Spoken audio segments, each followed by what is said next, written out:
Our next shape is, सारे बच्चे बताएं।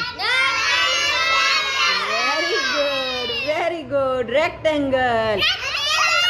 अच्छा, रेक्टेंगल कैसी शेप होती है? इसके नो इसके दो एंगल्स बराबर और दो ऊपर नीचे वाले बराबर और दो साइड्स वाले बराबर। तो ये कौन सी शेप है? सारे बच्चे बताएं ना। Very good. Okay, next shape, ये कौन सी शेप है? Very good, triangle. ट्राइंगल्स के कितने एंगल्स होते हैं? वेरी गुड, ट्राइंगल्स के ये वाले 3 एंगल्स होते हैं। Very good. Okay, Asmara come take the rectangle. कहाँ पे है rectangle? Very good Asmara, rectangle रखें।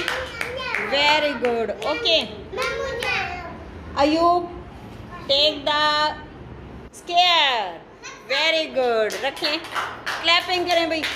वेरी गुड, वाओ कितने अच्छे बच्चे हैं।